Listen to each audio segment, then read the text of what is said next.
guys, welcome back to Resistance Chicks. We're your hosts, Leah and Michelle. Today's the 22nd of September, 2019. It's a Sunday. You know what Sunday means? We're going around the world, baby. We have a lot to talk about. I'm kind of excited. Do we get to talk about the Rose Garden and even though it's kind of like USA News with the Australian Prime Minister? I have none of that up. Oh, darn. Okay, so I can just tell you that we hosted, see how it's like at our house, the Australian Prime Minister in the Rose Garden, and Patriot Gallery was saying that there were like actual fire lanterns and it was really beautiful and wonderful. And so I'm super excited about that. I think we covered a couple clips on Friday because he was being asked by reporters to comment on the Ukrainian story, and he was there with Scott But Morrison. we didn't talk about the pomp, and we can do pomp and ceremony. Looks here like in the US. the United States has asked Australia to go to the moon and back, so Australia will invest $150 million in its companies and technology to help Donald Trump's bid for a moon landing. You're kidding. By 2024. Wow. I feel like you're like US, taller than me. I want my chair to missions to Mars. So what Scott about Morrison the Space says Force? We're going to go to Mars together. Oh my gosh. So Morrison visited NASA headquarters in Washington. Said the 5-year investment plan would help businesses support U.S. automation systems, build equipment for spacecraft, and play a role in mineral exploration. Okay. Like up there or down here? We're backing Australian businesses to the moon and even to Mars and back, he says. So, we had, the investment is part of a broader Australian plan to beef up its space sector, with Morrison saying the government wants to triple the size of the sector to $12 billion and create 20,000 extra jobs by 2030. The moon is actually a launching pad. You know what?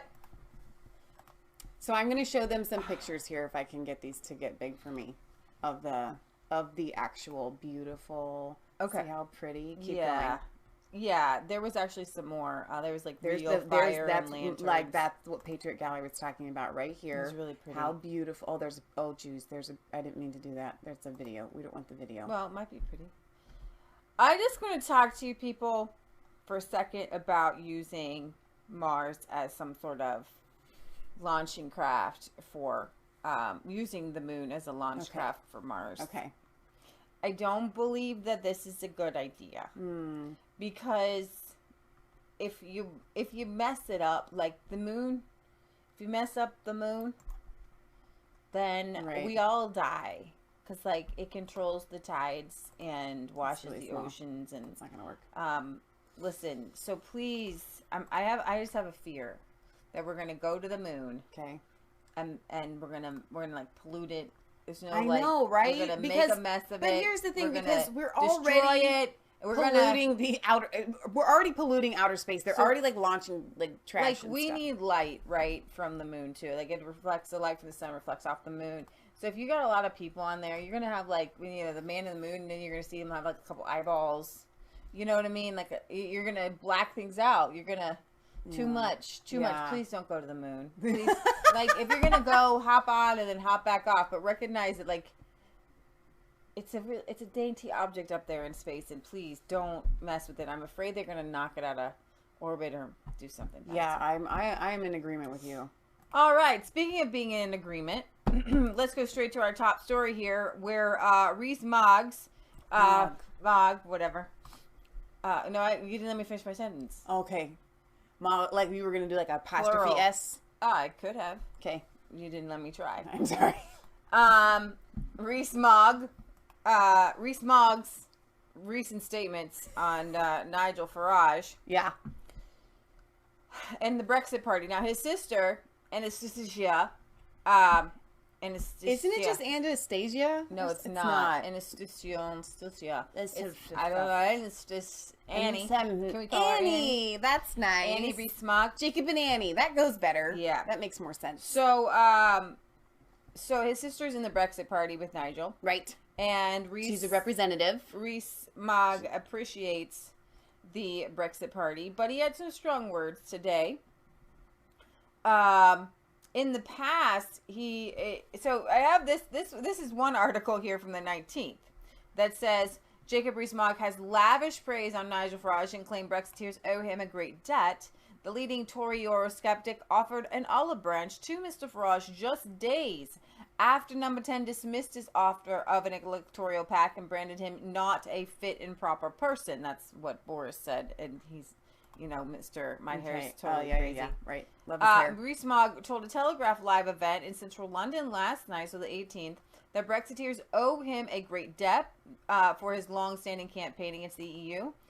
The praise was seen as an attempt to encourage Brexiteers to come back to the Conservatives after huge swaths of Tory voters backed Mr. Farage's resurgent party at the European elections in May.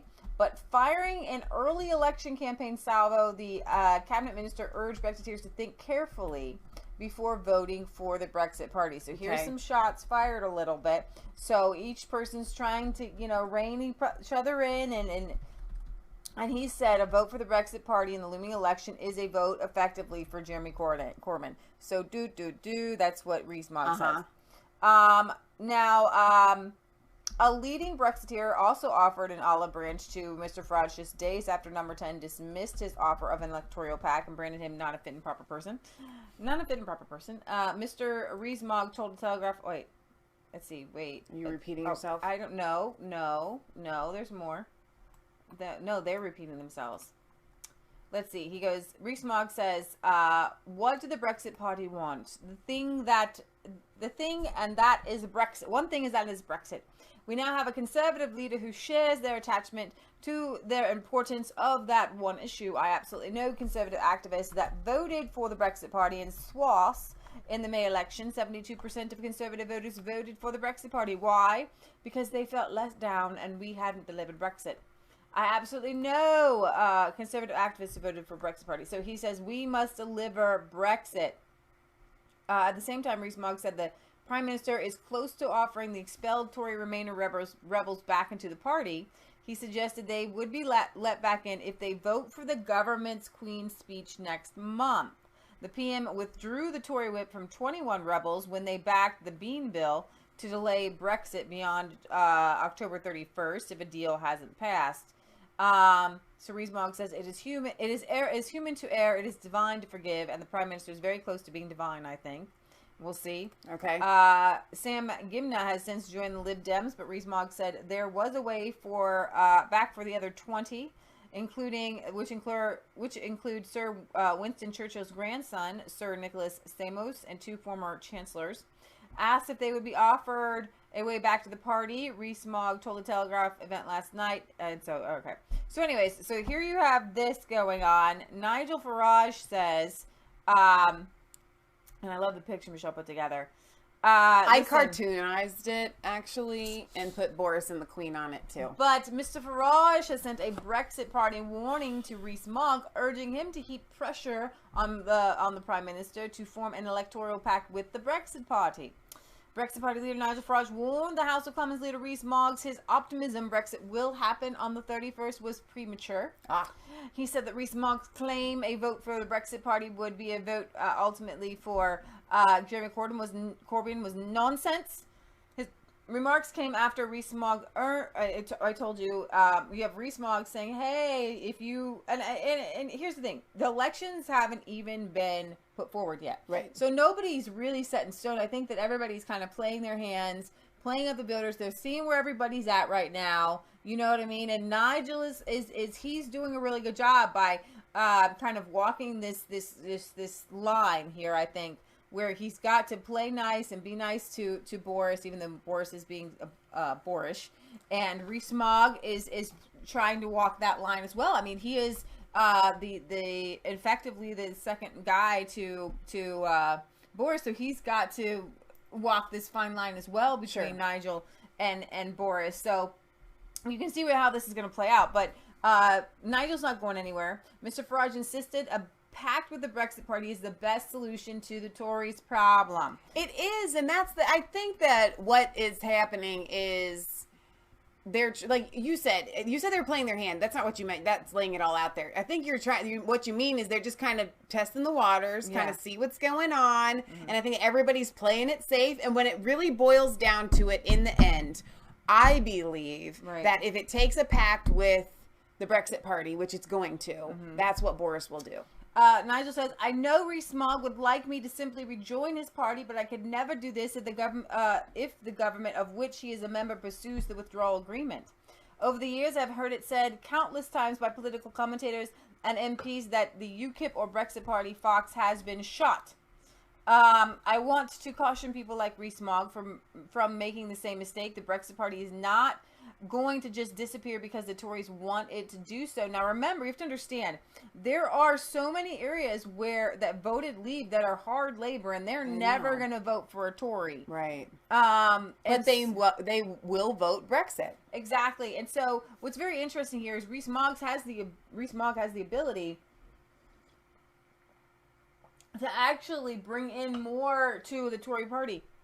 In my opinion, I don't think the Brexit party will be around forever. And so by doing so, you're actually going to bring these people in, and then they will be then swallowed up into the two main parties. Now, that's not Nigel. What Nigel is telling everybody is that's not what he wants to happen. He would like the Brexit party to become its own and to take over and to morph. And actually, I mean, we don't really know that won't happen, only because we've seen the parties kind of, in the UK specifically over the years, morph and fold over a little bit. So it'll be interesting to see how it plays out. And what's playing out, I guess the 18th, Boris is going or coming back, and he's going to go with the deal or come back with the deal. And he, I have some, without further ado, I'm just going to let you hear. So he's going to go to the EU, is what you're saying.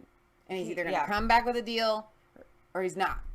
Yeah. So let's go over here. Let's start with this, a little bit of Nigel's speech here at the Newport rally. We're going to turn this on. We've got an Ann Wincombe speech. We've got we've got a lot going on today, so I just want you guys to hang on. Let's start with some of these smaller ones. Here's Nigel. In his latest from the European Parliament, which his speeches are always epic and were worth watching. One thing is clear. We'll wait until our little speaker turns on. Pairing. Is your Bluetooth proper? It might not be on because you needed me to turn it off the other day. That's what happened. Technical. This is why you guys come to our show, because you want things that are real and you don't want fake news. Oh, yeah, I have to do my whole setting control panel because I literally turned it off. Well, my speaker was connecting to hers, and I was trying to listen to Eric Mathis' sermon, and so, which I'm going to stream later today. I need to pick a time. I'll pick a time in my mind before we finish the show and let you know. I'm going to do it live later today. I think it's clear, and that is from the emollient tone we've heard this morning from Juncker and Barnier, we're actually very close to a deal on the backstop being agreed at the summit on the 17th of October. And of course, both sides will try and present this as a negotiating victory. Maybe worth reminding ourselves that this treaty, even without the backstop, is a very bad deal for Britain. It'll leave us trapped inside European Union rules. It'll leave us under the auspices of the European Court. And having given everything away in the withdrawal agreement, the worst part is that any future relationship relies on good faith. We put ourselves entirely in your hands. We put ourselves, indeed, at your mercy. And I would suggest that events that we've seen across Europe this week do not indicate that good faith exists.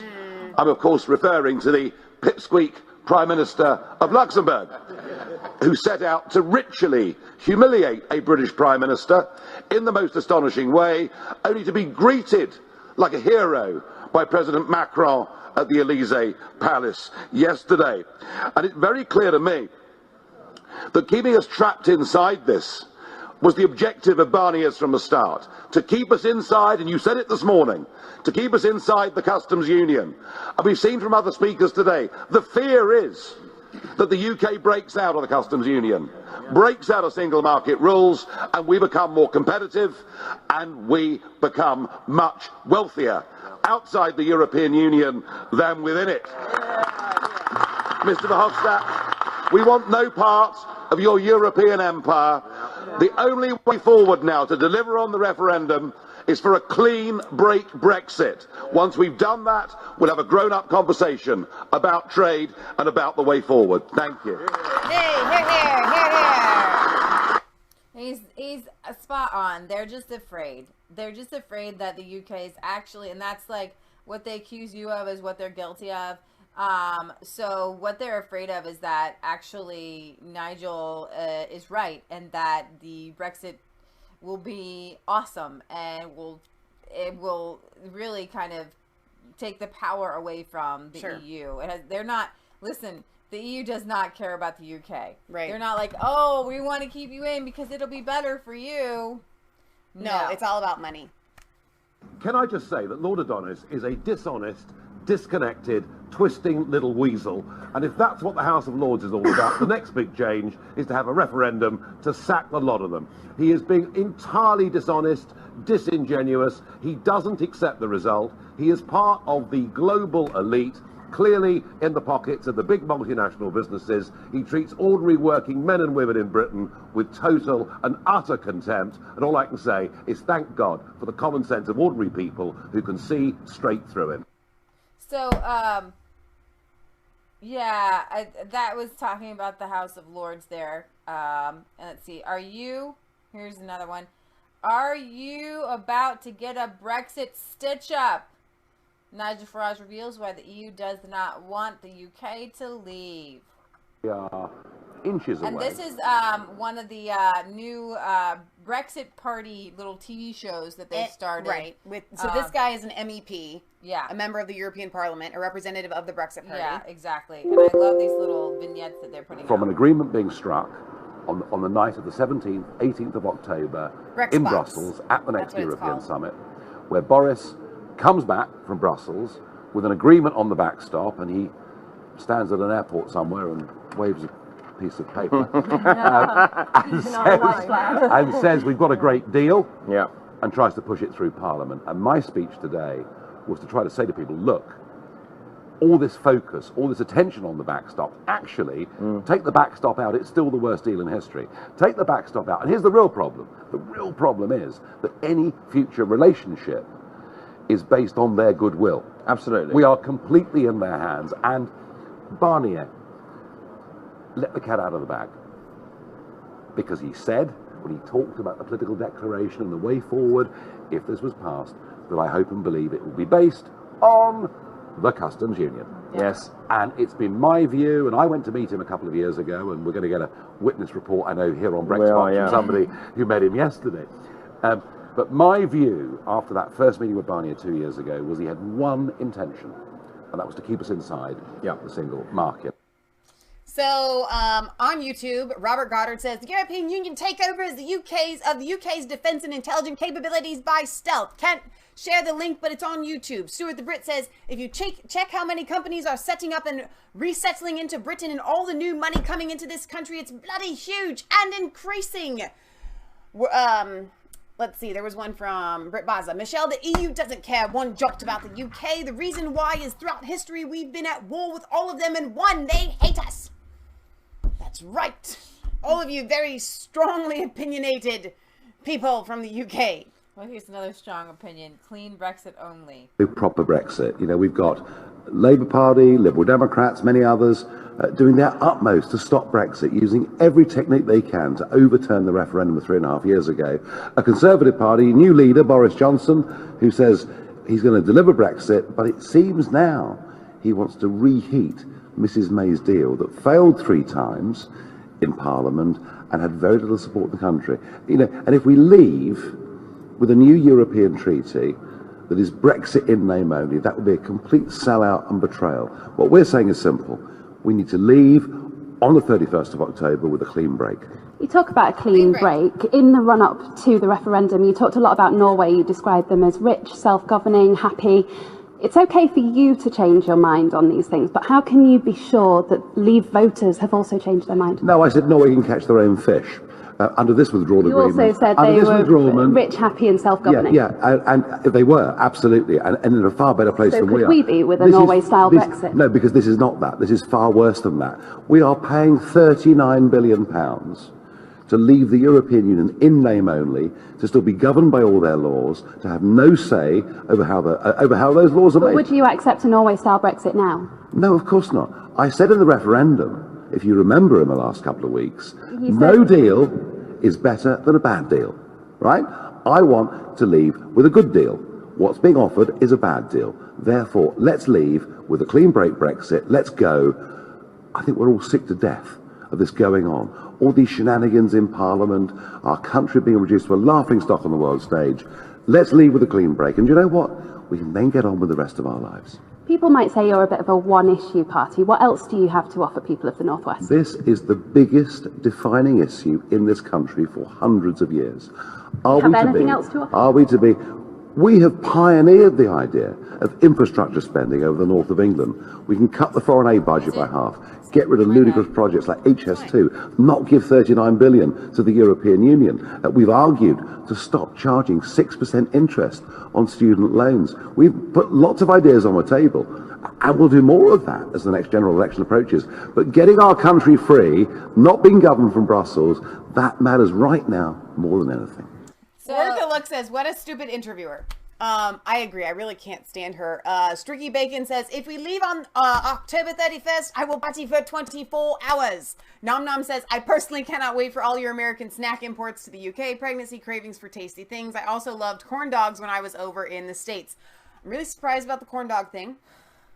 I guess a fresh one from like the fair or something could be tasty. We don't eat them. Other people do. Other people really like them. It's, if you're unfamiliar with a corn dog, it's a hot dog on a stick that's dipped in cornmeal. Not cornmeal, but like a cornbread batter. And then it's deep fried. And I think a fresh one could be tasty, maybe. Yeah, I have some thoughts. You know, I don't ever want the government to be people's nanny. But on the one hand, I'm kind of glad that you guys aren't allowed to have like red dye number 5 and your all mac the and things cheese that gonna white. kill ya. And so I'm kind of leery about us sending over a bunch of our deathly products, but say la vie. So Stuart the Brit says, for the Americans, when you hear a reference to waving a piece of paper at the airport, before World War II, the Parliament made an agreement with the Nazis and waved an agreement at the airport. Okay. Gotcha. Thank you. And I think by topping the polls as convincingly as we did here in Wales, in these European elections, we have now put fear in the hearts of the other people in the valleys of South Wales, and I'm very pleased about that.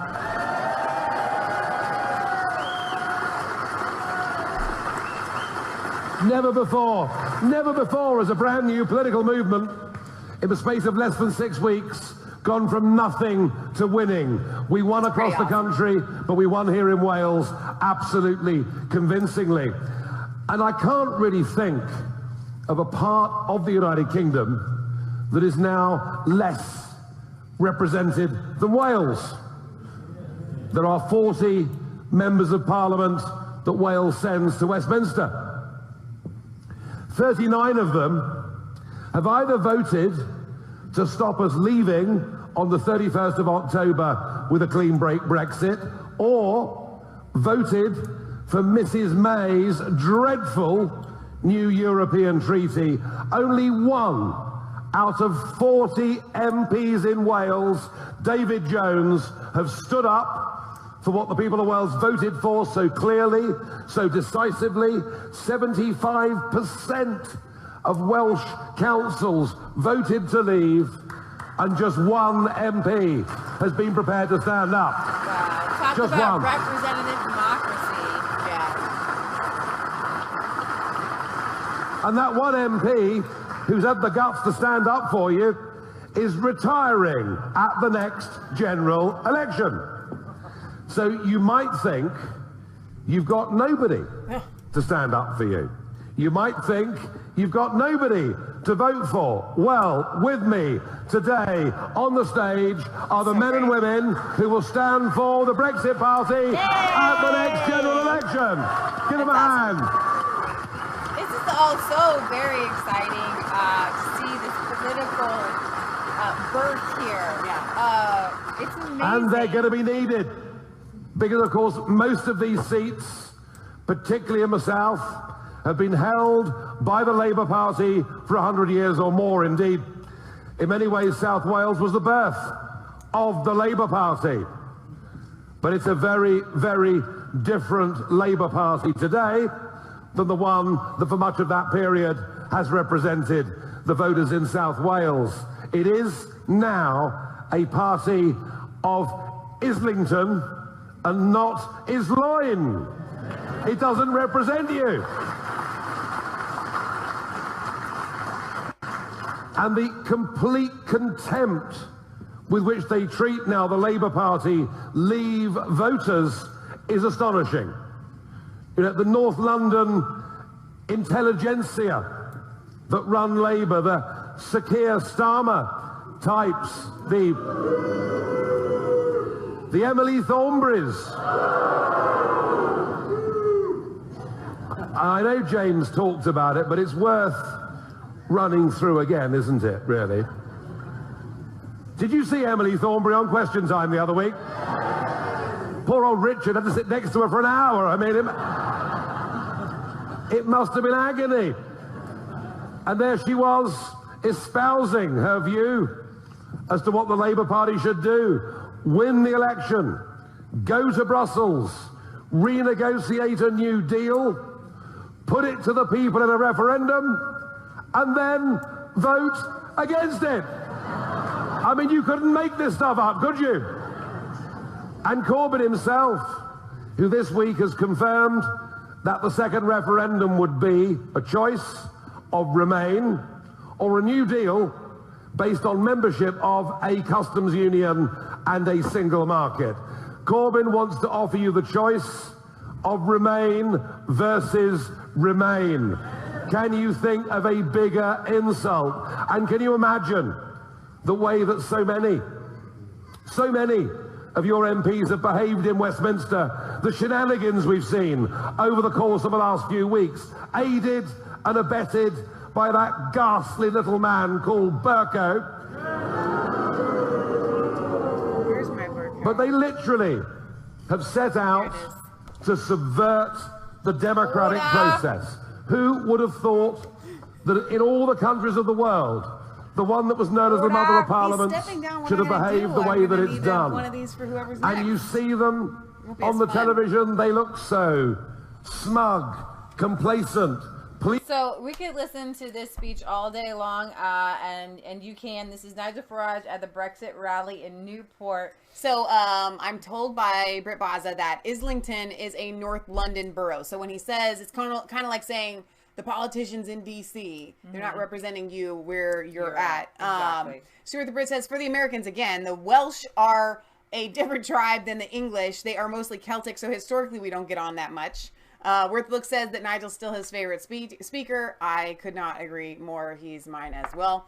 So far, he's my favorite speech giver, like, worldwide. Yeah.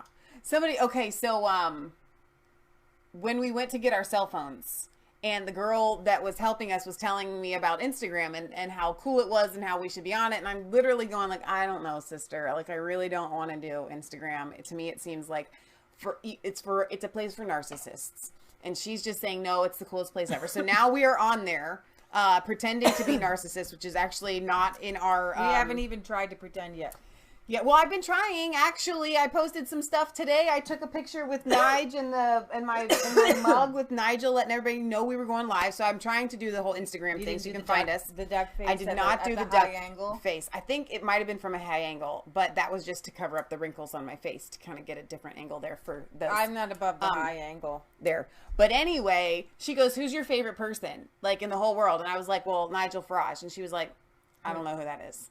And I'm like, well, he's my favorite person. Literally, right off the top of my head. If anybody asks me who my favorite person, like, on the planet, celebrity-wise, goes, it's going to be Nigel Farage. I didn't say Donald Trump, and I wasn't even trying to be politically correct. I literally just, Nigel's my favorite. Well, and here's the thing. I really do like Donald Trump, but Nigel is, like... warm and fuzzy. He's a personable person. You could, like, sit out and hang out. Donald Trump isn't a hangout kind of guy. No, he's get things done. Self-admittedly, you're not going to be hanging out with Donald Trump. Right. If you're with Donald Trump, you're going to be working. That's true. Okay? He reminds me of Grandpa Svensson. Work. We're going to be fixing problems. We're going to be thinking, and that's who he is. That's Donald Trump, but it's not necessarily something you want to do all day. Do you have something that you can help us with? Let me get information out of you. What are your special gifts and talents? Let's hear it. Let's get the ball rolling. Whereas Nigel's happy to sit down, smoke a cigar, and drink in the pub and laugh about some stuff. That's just not Donald Trump. All right, here's Ann Wincombe here. War, such a useless parliament as the one we've got at the moment. Raise your hand if you love Ann Wincombe. You've got a parliament which is absolutely determined to overturn the will of the people. And you've got a parliament which is equally determined to frustrate the efforts of government to implement that will. And you've got a government which is completely and entirely determined to get rid of the worst speaker that we've seen in several hundred years. This guy. Order! Right here. And Wincombe says, order! Parliament versus people, Parliament versus government, government versus the Speaker. Was there ever such a shambles in what is supposed to be a mature democracy? Well, the answer is very simple. If this is all they can do, we will take their places and show them what it is they should be doing.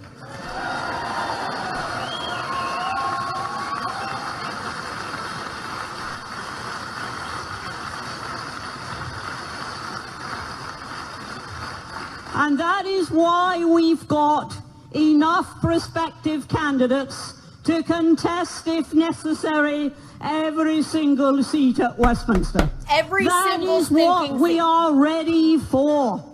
And that is what we are now about. So great. It is to make sure that the decision, which was taken by the largest popular vote ever 3 years ago, is finally implemented.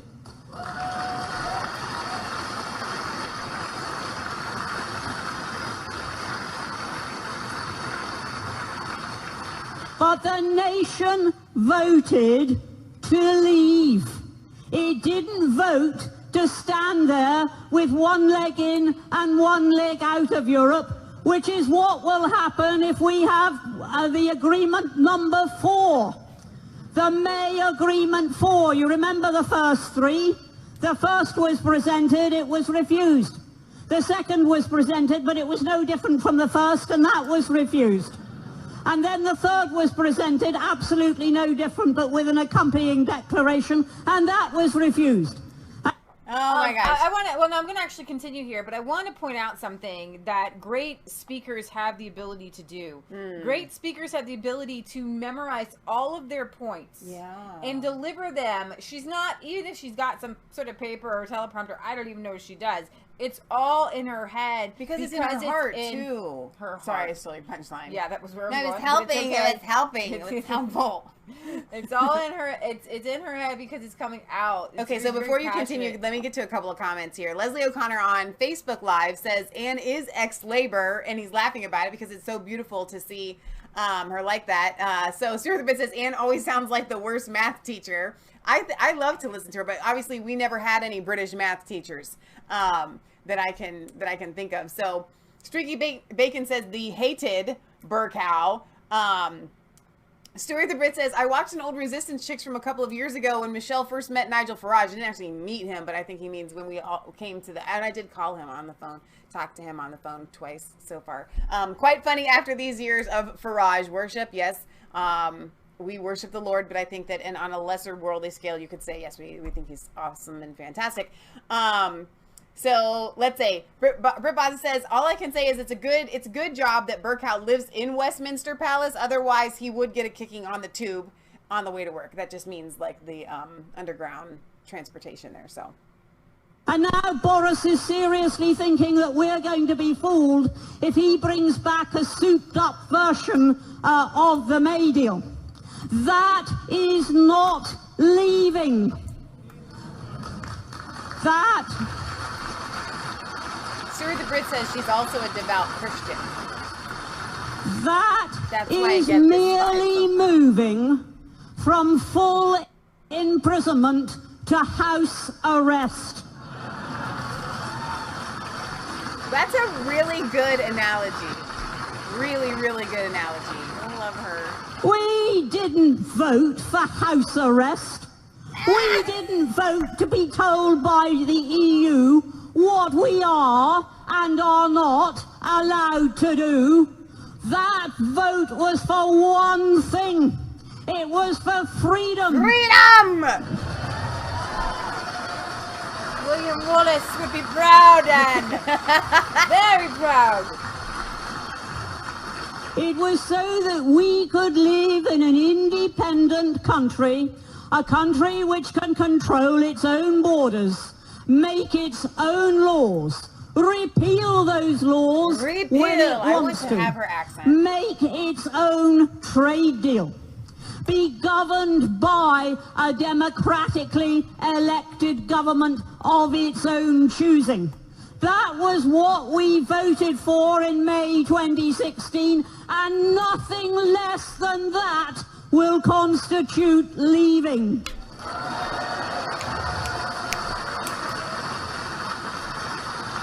She said it.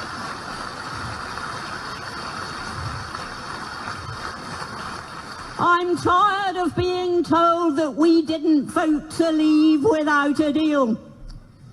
The question was very straightforward. Do we want to leave or do we want to remain? And the nation said we wanted to leave. You can't see it. It's a big And X ever since then, politicians have tried to water down the meaning of that word. Raise your hand if you clicked the X in that box. We didn't even know and you're watching that today. It was necessary to have a deal merely to allow us to leave. Of course, we wanted and still want and will have an effective trade deal. Of course, we want and still want and will have good relationships with Europe.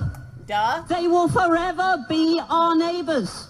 We want to be part of Europe, but not part of the EU, which was an entirely different thing. Entirely different. Is there our eyes bugged out there? Entirely different.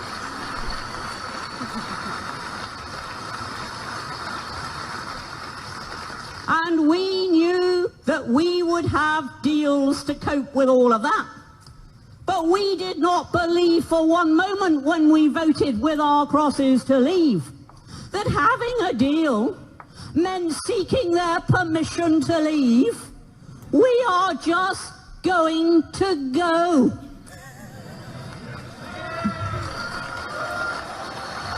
Here, pause it right there. I just want to read off really fast because I asked everybody. We got Streaky Bacon gave me an X. Yes, he voted.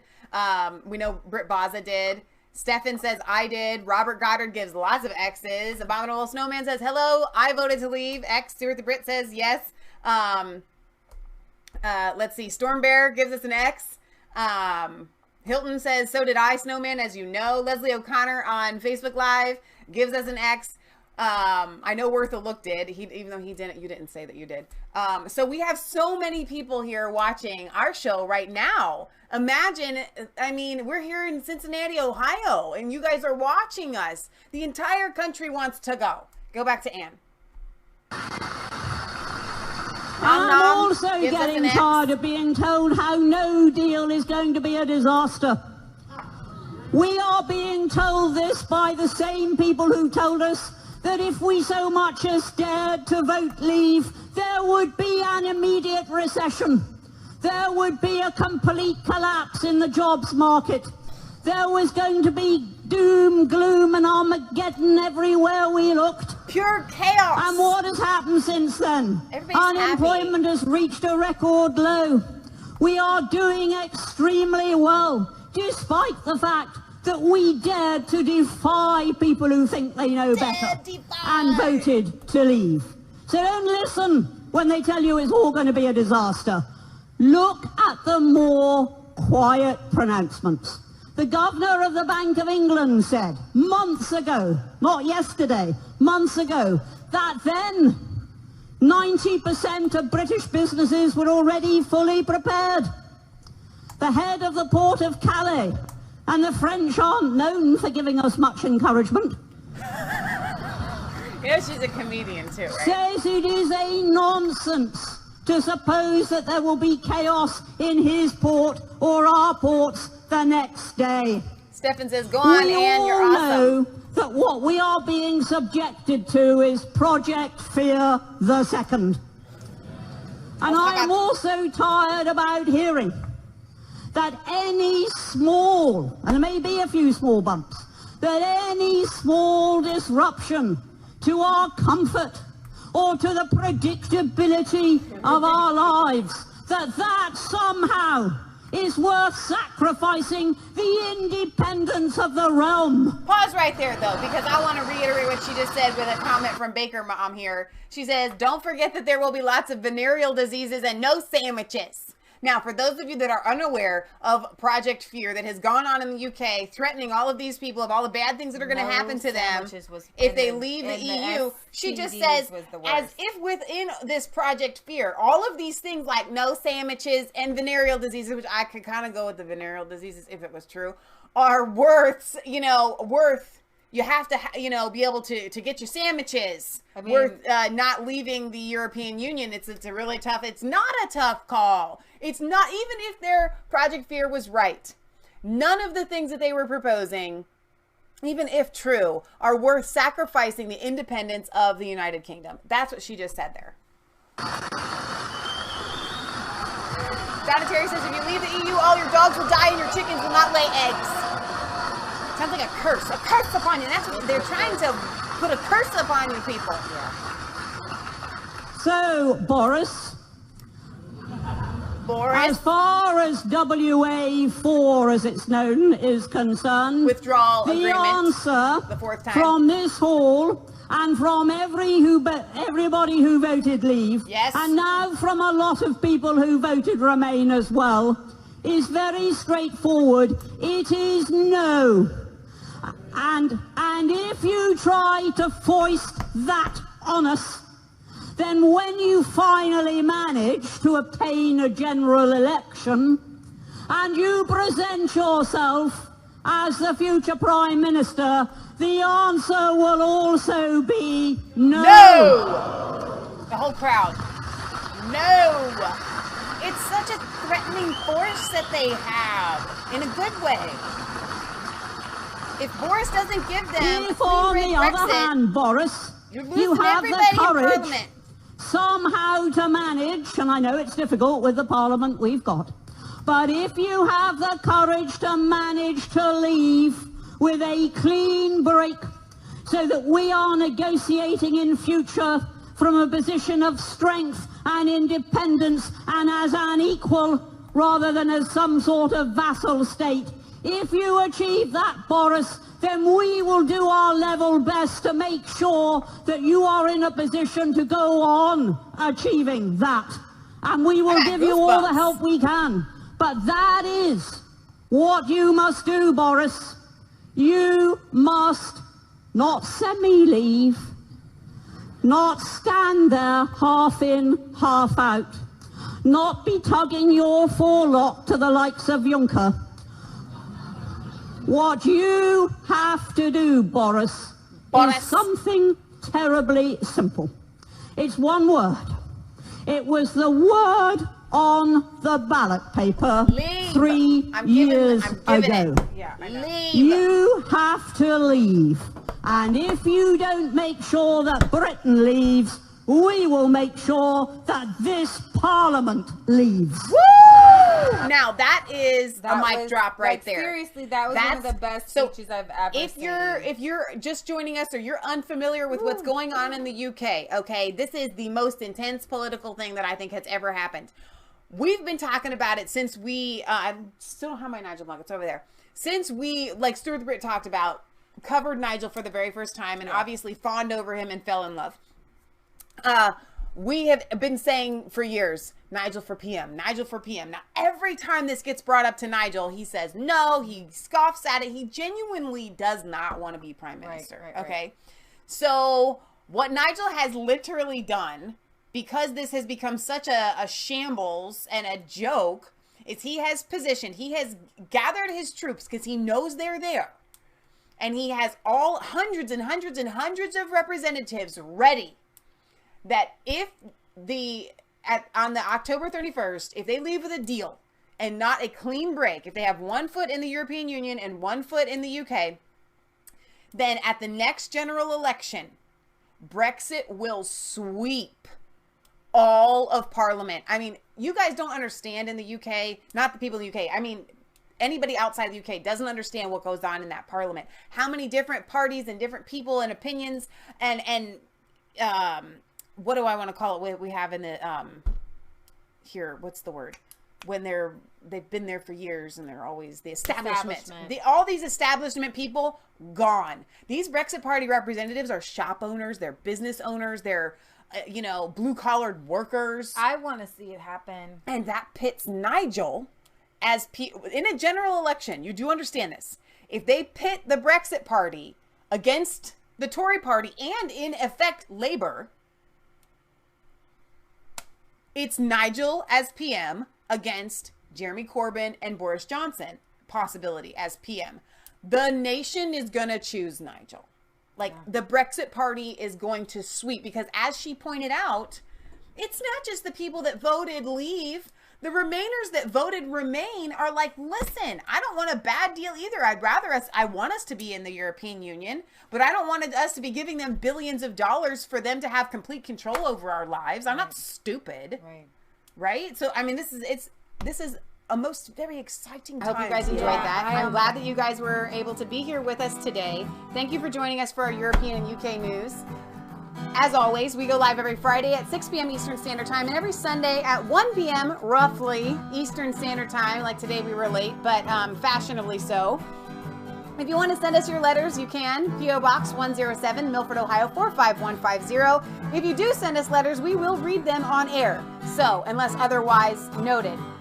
We love you. God loves you. God bless. Remember, it's not just a conspiracy theory if it's actually the truth. Come back tonight, 7 p.m., 7:30-ish Eastern Standard Time. I will be here and we're going to stream Eric Mathis' sermon. You do not want to miss this. I'm really, really excited about it. So we love you guys.